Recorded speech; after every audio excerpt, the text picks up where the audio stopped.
लड़की को मिला जादुई सोने और चांदी का यूनिफॉर्म। गायत्री और मुकेश एक दिन किसी काम के सिलसिले में शहर जा रहे थे, तभी अचानक रास्ते में उनकी बस का एक्सीडेंट हो जाता है, जिसकी वजह से उन दोनों की मृत्यु हो जाती है और उनकी दोनों बेटियां काव्या और नायरा अनाथ हो जाती है। वहीं मुकेश का छोटा भाई विनोद, जो शहर में काम किया करता था, जब उसे अपने भाई की मौत की खबर मिलती है तो वो तुरंत गांव वापस आ जाता है और अपनी दोनों भतीजियों को लेकर अपने घर आ जाता है। तभी विनोद की पत्नी सौम्या उन दोनों बहनों को देखकर कहती है, अरे आ गए तुम लोग, चलो अब तुम लोग यहाँ आराम से रहना, तुम लोगों को यहाँ पर कोई तकलीफ नहीं होगी। सौम्या की बात सुनकर काव्या कहती है, चाची आप बहुत अच्छी हैं। माता पिता के जाने के बाद अब आप लोग ही तो हमारा सहारा हैं। कोई बात नहीं बेटी, धीरे धीरे करके सब कुछ ठीक हो जाएगा। अब तुम लोग चलकर अपने कमरे में आराम कर लो। तभी सौम्या की बेटी कोयली उन दोनों बहनों को उनके कमरे में लेकर जाती है। तभी विनोद कहता है, सौम्या मुझे पूरा यकीन हो गया तुम इन दोनों का बहुत अच्छे से ख्याल रखोगी, इसलिए मैं बेफिक्र होकर शहर जा सकता हूँ। आप चिंता मत कीजिए जी, मैं इन दोनों का बहुत अच्छे से ख्याल रखूंगी। और वैसे भी कुछ ही दिनों में मेरी माँ भी आने वाली है, फिर मुझे इन दोनों बेटियों को संभालने में ज्यादा दिक्कत नहीं होगी। इतना कहकर विनोद अगले दिन ही शहर चला जाता है और कुछ ही दिनों में सौम्या की माँ सावित्री उसके घर रहने आ जाती है। अगले दिन कोयली अपनी माँ से कहती है, माँ आप जल्दी से मेरा लंच पैक कर दीजिए, मुझे स्कूल जाने में लेट हो रही है। हाँ मेरी बेटी, बस हो गया, ये लो तुम्हारा लंच, आराम से स्कूल जाना। तभी वहाँ पर नायरा और काव्या भी स्कूल के लिए तैयार होकर आती है और अपनी चाची से कहती है, चाची जी हम लोग भी स्कूल जा रहे हैं, क्या आपने हमारा भी लंच तैयार कर दिया है?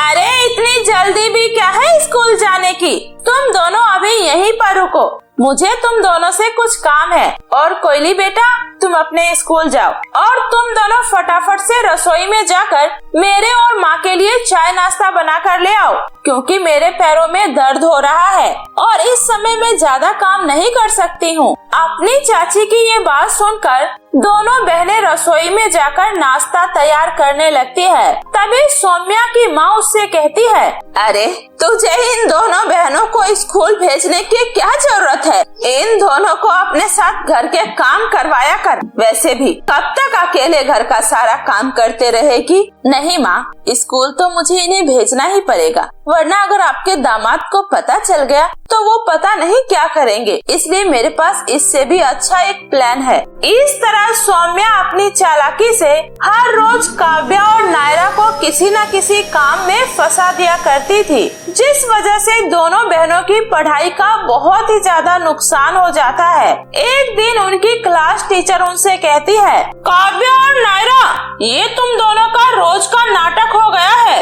एक तो इतनी ज्यादा छुट्टियां करती हो, ऊपर से स्कूल भी लेट आती हो, आखिर तुम दोनों ने स्कूल को समझ क्या रखा है? मैडम जी हमें माफ कर दीजिए, हम आइंदा से स्कूल टाइम पर आएंगे।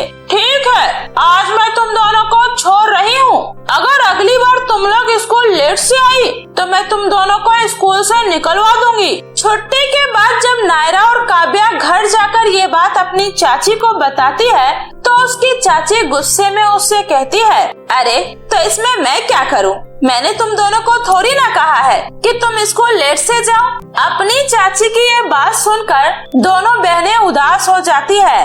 अगले दिन उनकी चाची फिर से उन्हें स्कूल के लिए लेट करवा देती है, जिस वजह से उसकी क्लास टीचर उनसे कहती है, लगता है तुम दोनों को मेरी बात समझ में नहीं आई है, इसलिए आज तुम दोनों पूरा दिन स्कूल के बाहर खड़ी रहोगी, तभी तुम लोगों को समझ में आएगा। इतना कहकर उनकी क्लास टीचर उन्हें स्कूल से बाहर निकलवा देती है, जिसके बाद दोनों बहनें रोते हुए स्कूल के पीछे वाले जंगल में जाकर बैठ जाती है और रोते हुए कहती है, माँ पिताजी हम लोग हमें छोड़कर क्यों चले गए? आपके जाने के बाद कोई भी हमारा ख्याल नहीं रखता। तुमने बिल्कुल सही कहा नायरा, माँ पिताजी के जाने के बाद हम दोनों बिल्कुल अकेले पड़ गए हैं, ना ही कोई हमें प्यार करता है, सब सिर्फ हमारा फायदा उठाते रहते हैं और ये बात हम लोग चाचा जी को भी नहीं बता सकते।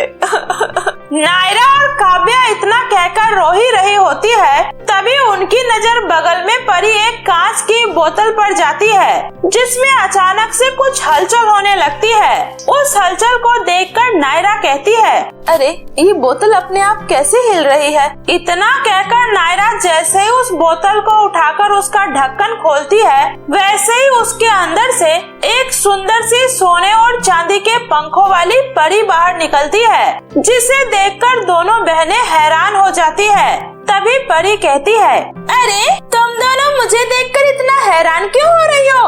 डरो मत, मैं तुम लोगों को कोई नुकसान नहीं पहुंचाऊंगी, बल्कि मैं तो तुम लोगों की शुक्रगुजार हूँ। आज तुम लोगों की वजह से ही मैं इस बोतल से आजाद हो पाई हूँ। लेकिन तुम दोनों मुझे कुछ परेशान लग रही हो, क्या बात है मुझे बताओ, शायद मैं तुम्हारी कुछ मदद कर सकूं। परी की बात सुनकर दोनों बहनें उसे अपनी सारी परेशानी बता देती है, जिसके बाद परी उन दोनों की बात सुनकर बहुत ही ज्यादा उदास हो जाती है। तुम लोग चिंता मत करो, आज से तुम लोगों को कोई भी परेशान नहीं करेगा।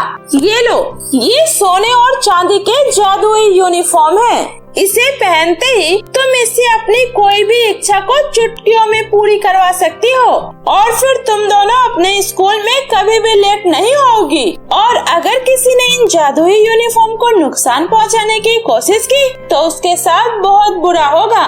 इसलिए अब तुम लोग आराम से अपने घर जाओ। परी की बात सुनकर दोनों बहनें बहुत ज्यादा खुश हो जाती है और अगले दिन से ही जादुई यूनिफॉर्म की मदद से वे लोग अपने लिए स्वादिष्ट नाश्ता मंगाती है और पेट भर नाश्ता करती है। और उस जादुई यूनिफॉर्म की मदद से वे लोग अपने घर का काम भी फटाफट से कर लिया करती थी और टाइम पर स्कूल भी पहुंच जाती थी। वहीं जब उसकी चाची उन दोनों बहनों को घर पर नहीं देखती है तो उसे बहुत ज्यादा गुस्सा आता है और वो कहती है, अरे ये दोनों इतनी सुबह सुबह कहाँ चली गई और इतनी जल्दी उन लोगों ने घर का सारा काम कैसे खत्म कर लिया?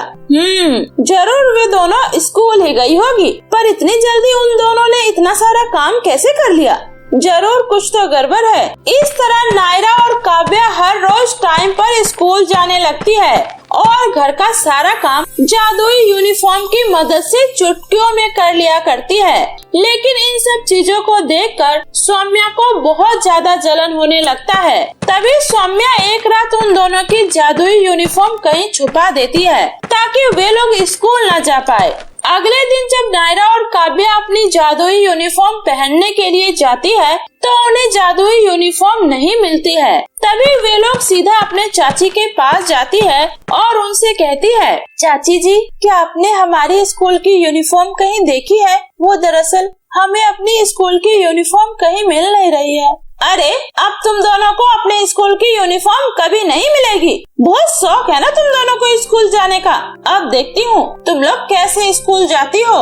इतना कहकर सौम्या जैसे ही उन दोनों की यूनिफॉर्म को आग लगाने जाती है, वैसे ही उसे बिजली का जोरदार झटका लगता है। तभी वहाँ पर विनोद भी आ जाता है और वो परी भी वहाँ पर प्रकट हो जाती है और कहती है, रुक जाओ, तुम एक बहुत ही स्वार्थी औरत हो। तुमने हमेशा अपने फायदे के लिए नायरा और काव्या को परेशान किया है, उन्हें हमेशा स्कूल जाने से रोका है, इसलिए तुम्हें इसकी सजा जरूर मिलेगी। परी की बात सुनकर नायरा और काव्या हाथ जोड़कर परी से अपनी चाची को माफ करने के लिए विनती करने लगती है। तभी परी उन दोनों की बात मानकर उनकी चाची को माफ कर देती है। वहीं विनोद अपनी पत्नी की सारी सच्चाई जानकर उससे नफरत करने लगता है। तभी सौम्या हाथ जोड़कर अपने पति से माफी मांगती है और कहती है, मुझे माफ कर दीजिए जी, माँ के भड़काने में आकर मुझसे बहुत बड़ी गलती हो गई। मैं आइंदा से कभी ऐसी गलती नहीं करूँगी।